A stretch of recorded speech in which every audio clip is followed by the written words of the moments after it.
잠언 30장 18절부터 33절까지 우리 한 절씩 교독하겠습니다. 내가 심히 기이 여기고도 깨닫지 못하는 것 서넛이 있나니 곧 공중에 날아다니는 독수리의 자취와 반석 위로 기어다니는 뱀의 자취와 바다로 지나다니는 배의 자취와 남자가 여자와 함께한 자취며 음녀의 자취도 그러하니라. 그가 먹고 그의 입을 씻음같이 말하기를 내가 악을 행하지 아니하였다 하느니라. 세상을 진동시키며 세상이 견딜 수 없게 하는 것 서넛이 있나니 곧 종이 임금된 것과 미련한 자가 음식으로 배부른 것과 미움받는 여자가 시집간 것과 여종이 주모를 이은 것이니라. 땅에 작고도 가장 지혜로운 것 넷이 있나니 곧 힘이 없는 종류로되 먹을 것을 여름에 준비하는 개미와 약한 종류로되 집을 바위 사이에 짓는 사반과 임금이 없으되 다 때를 지어 나아가는 메뚜기와 손에 잡힐 만하여도 왕궁에 있는 도마뱀이니라.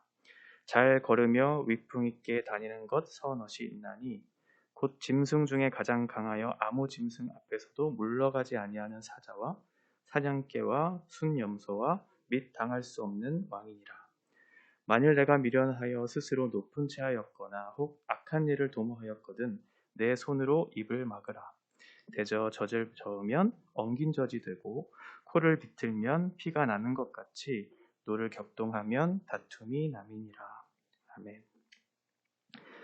30장은 아굴의 잠언이죠. 어제 말씀 들으셨던 것처럼 그 사람은 매우 지혜로운 사람이었지만 지혜로울 뿐만 아니라 하나님 앞에 겸손할 그런 사람이었죠.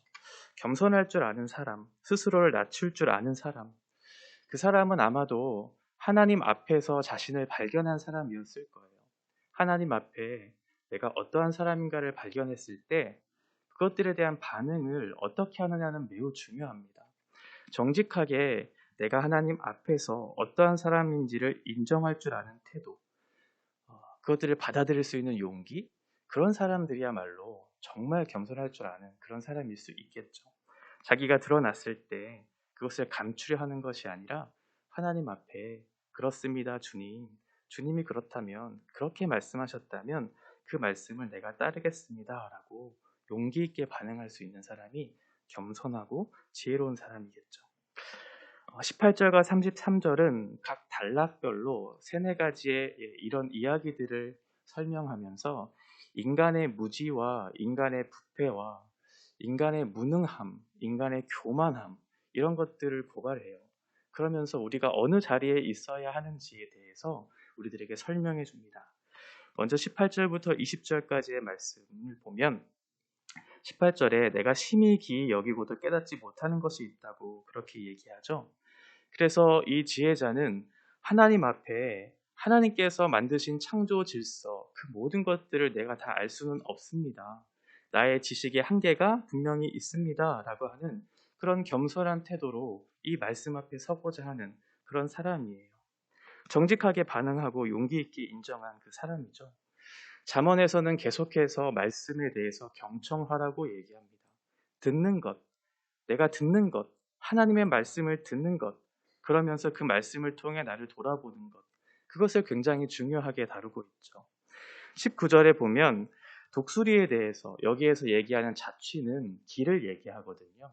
그래서 독수리가 날아다니는 그 길은 우리가 하늘을 보면 독수리가 날아다니는 길은 우리가 정확히 어딘지를 다 알 수는 없잖아요. 마치 그런 것처럼 또 반석 위를 걸어 기어다니는 뱀의 흔적들을 알 수 없는 것처럼 또 강이나 바다 위에 떠다니는 배길, 그때 당시에는 그 흔적들이 어딘지는 알 수는 있지만 시간이 지나면 알 수 없는 순식간에 사라져가는 것들, 그런 것들을 비유적으로 얘기해 줍니다. 또 하나는 남자와 여자와의 관계 속에서의 어떤 남자와 여자의 하나 되는 과정, 또 생명이 잉태되는 어떤 신비하고 매우 우리가 알 수 없는 그런 신비로운 일들에 대한 그런 과정들, 분명히 흔적은 남아있지만, 자취는 남아있지만 그 모든 흔적들이 그때 당시에는 알 수 있도록 남겨져 있지만 결국은 순식간에 사라져가는 그런 것들을 비유적으로 설명해 주면서 20절의 음녀의 자취를 설명하려고 지금 이 비유를 사용하고 있는 것입니다. 음녀가 이렇게 얘기하죠. 그가 먹고 그의 입을 씻음같이 말하기를 내가 악을 행하지 아니하였다 하느니라 이렇게 얘기하고 있어요.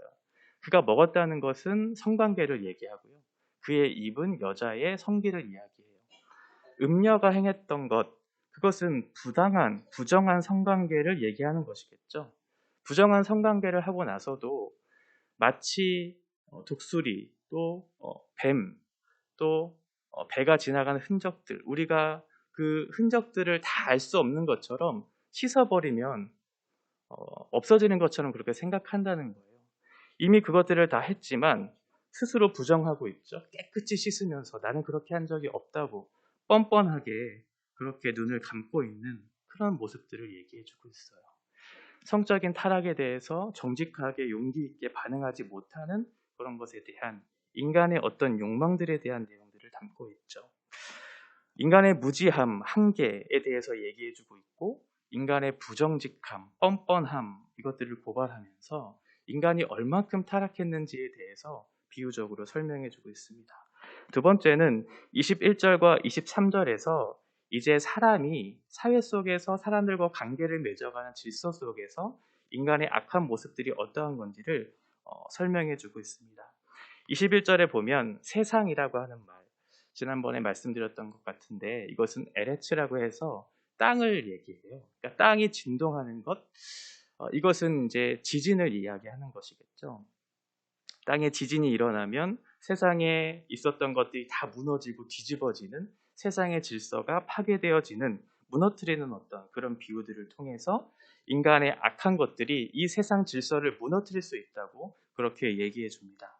첫 번째는 22절에 나오는 것처럼 종이 임금된 것과 같다 이렇게 얘기하고 있는데 여기서의 종은 어떤 우리가 생각하는 일반적인 그런 종 노예는 얘기하는 건 아니고요. 임금이 가장 아끼는 신하 있잖아요. 측근들. 정말 신뢰할 만한 어떤 사람을 지금 비유적으로 얘기하고 있는 거예요. 그 사람이 왕의 자리에 오른다는 것은 곧 쿠데타를 일으킨 거죠. 반역한 거예요. 배반한 거예요.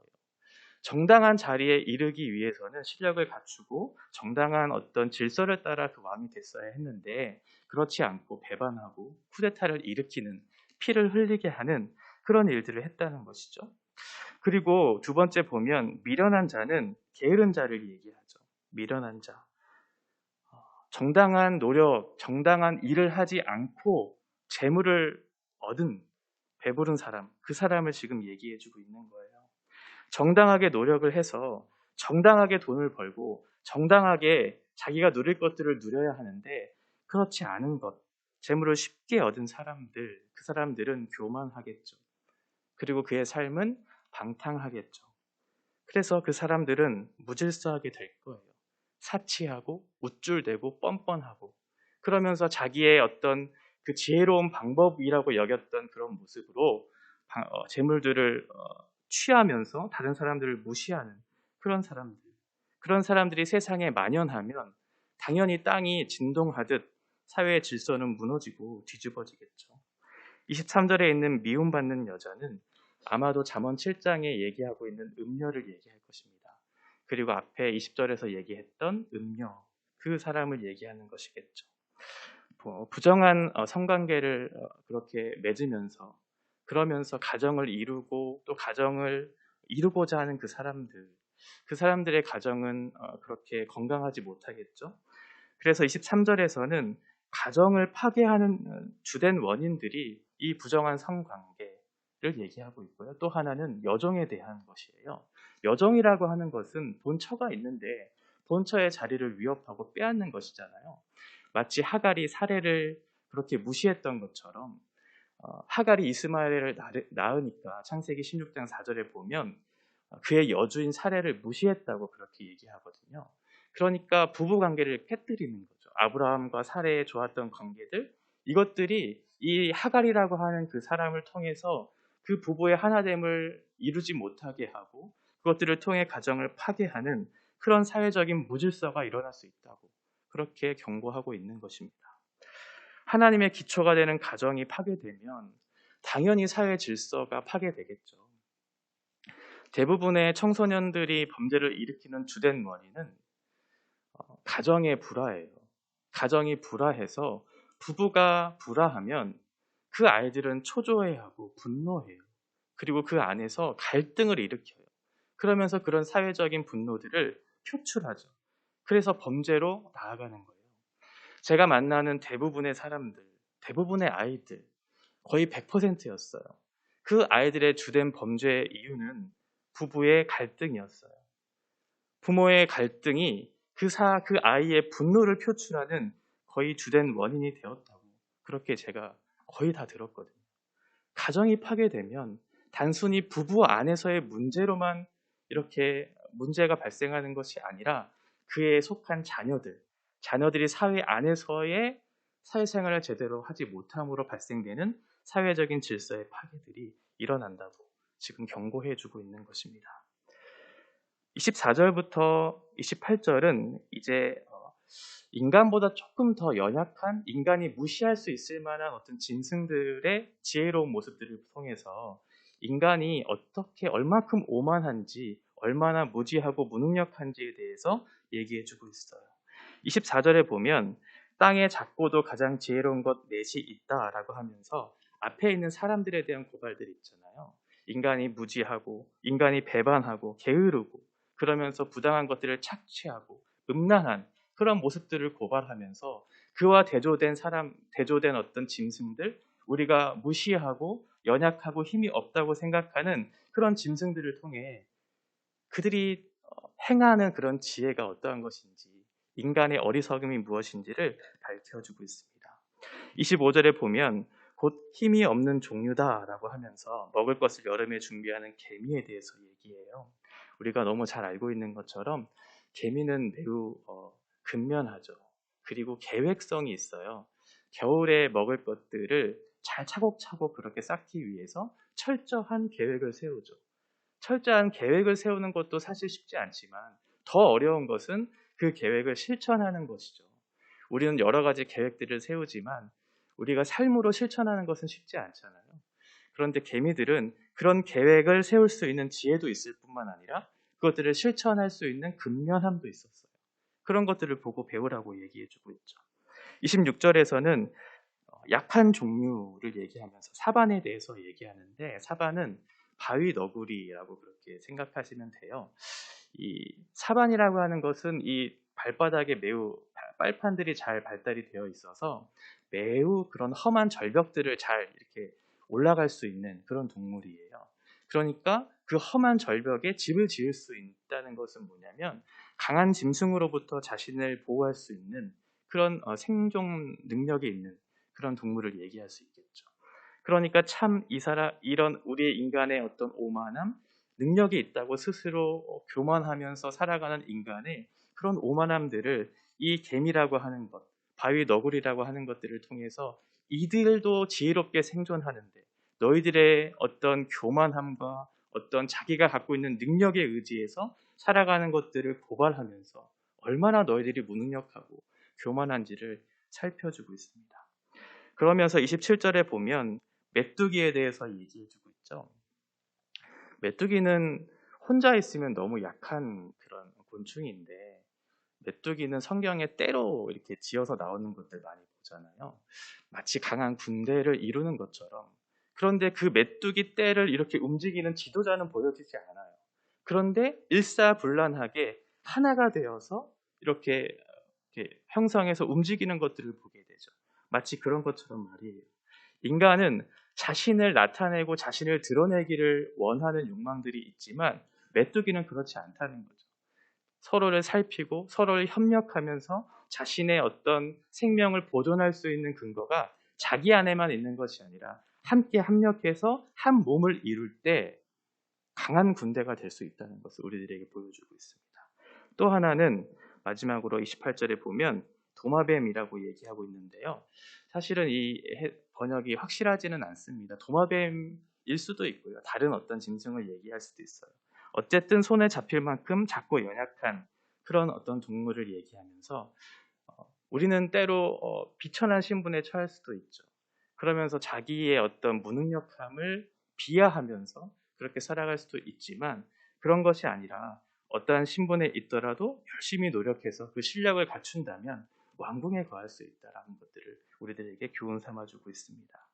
그러면서 이 약하고 작지만 이들에게는 인간에게 없는 지혜가 있다는 것을 얘기해줘요. 인간은 스스로 지식이 있다고 그렇게 얘기하는 것. 그러나 지식이 중요한 것이 아니다고 지금 성경은 얘기해주고 있죠. 지식보다는 살아갈 수 있는 기술, 살아갈 수 있는 생존 능력, 생존 방법 이런 것들이 더 중요하다고 얘기해주고 있어요. 지적인 수준이 떨어질지는 모르겠지만 힘은 조금 부족할지 모르겠지만 지혜가 있다면 참된 생존법을 따라서 온전하게 살아갈 수 있다고 그렇게 얘기해주고 있어요.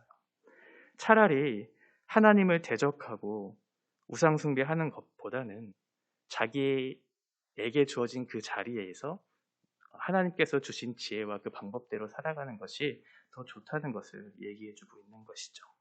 29절부터는 이제 위풍당당한 어떤 짐승들에 대해서 얘기해주고 있어요. 첫 번째는 30절에 얘기하고 있는 것처럼 사자를 얘기하죠.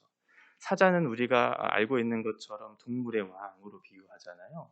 그러니까 어떤 동물들이 주변에 있더라도 위풍당당하게 우뚝 선 그런 어떤 당당함, 권위 있는 모습 그런 것들을 사자를 통해서 비유적으로 설명해주고 있고요. 또 하나는 사냥개라고 얘기하고 있는데 70인역에 보면 사실은 사냥개라고 이렇게 번역하기보다는 수탉으로 그렇게 번역하는 것이 조금 더 옳다고 그렇게 신학자들이 이야기합니다.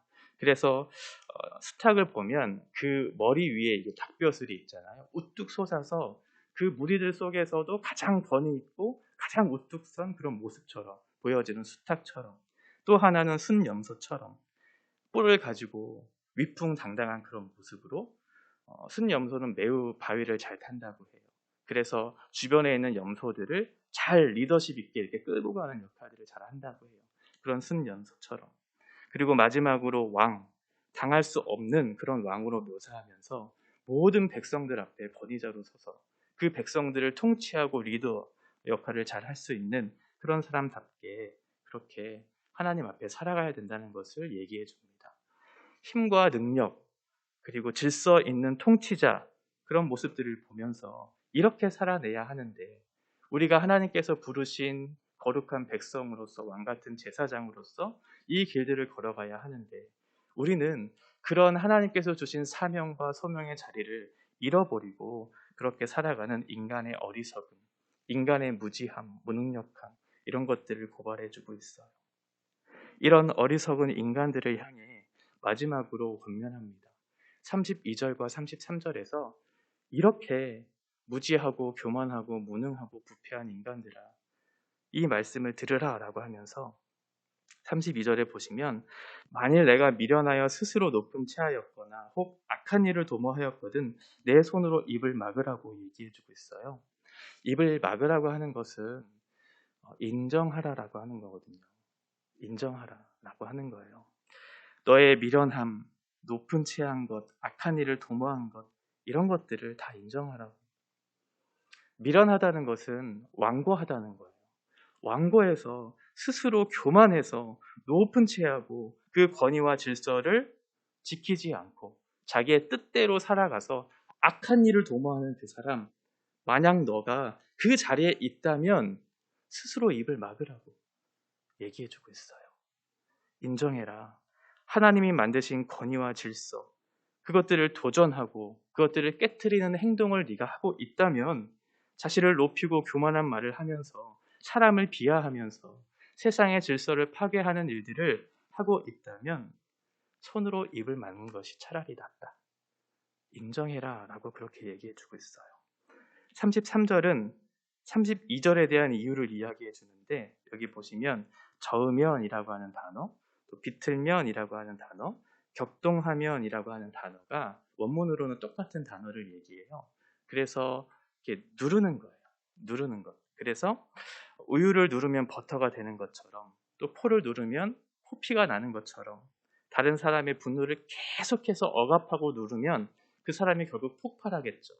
그런 것처럼 너가 완고하고 교만해서 악한 일을 했다면 하나님 앞에 인정하고 회개하고 입을 닫으라고, 교만하지 말고 겸손하게 살아라 라고 그렇게 마지막으로 교훈해 주고 있는 것입니다. 첫 번째는 지혜자는 이 아굴이라고 하는 사람은 하나님 앞에 겸손한 사람이었잖아요.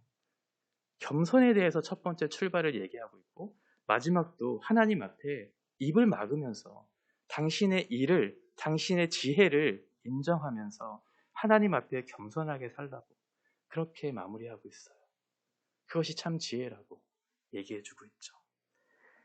인간 스스로 만든 경험, 인간 스스로 관찰한 어떤 결론, 그런 것들을 통해서 결국 그것은 제한된 지식이거든요. 그 제한된 지식 속에서 결론을 맺고 우리의 인생을 사고하고 경영하고 있는 사람입니다. 그렇지 않고 자연 세계 안에 나타난 하나님의 지혜를 발견하면서 그 짐승들도 하나님의 지혜와 하나님께서 내신 그 법과 그 자리를 지키면서 하나님 앞에 살아가는데 겸손하게 지혜를 찾는 그 사람과 어떠한 사람이 옳은가? 나는 어떠한 자리에 있는가? 지금 아굴은 우리들에게 교훈해주고 있습니다. 나는 어느 자리에 있는 사람인가? 저와 여러분이 이 말씀 앞에 다시 한번 자신의 삶을 돌아보는 시간 되었으면 좋겠습니다. 기도하겠습니다. 사람을 속였다고 해서 하나님을 속일 수 있는 것은 아닙니다. 흔적이 사라졌다고 일어난 일이 없어지는 것도 아닙니다. 잘못했으면 하나님께 회개하고 또 사람 앞에 잘못을 했으면 변명하지 말고 인정하고 용서를 구하는 편이 낫다고 얘기해주고 있습니다. 끝까지 내가 옳다고 고집 피우면 다툼만 일어난다고 차라리 정직하고 또 용기 있게 그렇게 사는 것이 옳다고 얘기해주고 있습니다. 사회의 질서를 뒤흔드는 부당한 권력을 따르는 우리의 부패성보다는 정당한 권위에 순종하며 그 질서를 따르는 겸손함이 낫다고 우리들에게 얘기해주고 있습니다. 욕심으로 권위와 질서를 뒤흔드는 악한 자가 되지 말고 자기에게 맡겨진 역할과 본분과 책임에 있어서 정당하게 일하고 겸손함으로 자기의 자리를 지키는 그런 사람이 될 수 있도록 인도해 주시고 자연 안에서의 작은 것에서부터 큰 것까지 하나님을 인정하고 성실하게 맡겨진 일을 감당했던 것들을 통해서 우리가 어떻게 살아야 할지를 다시 한번 배우고 제한된 지식을 따르는 것이 아니라 하나님께서 주시는 참된 지혜의 모습으로 오늘 하루를 살아갈 수 있도록 주께서 인도하여 주시옵소서. 우리가 가진 실력에 의지하지 않고 악한 일을 도모했다면 하나님 앞에 겸손하게 우리의 입을 막고 하나님의 선하신 뜻을 인정하며 살아가는 그런 하루가 될 수 있도록 주께서 인도하여 주시옵소서. 예수님의 이름으로 기도합니다. 아멘.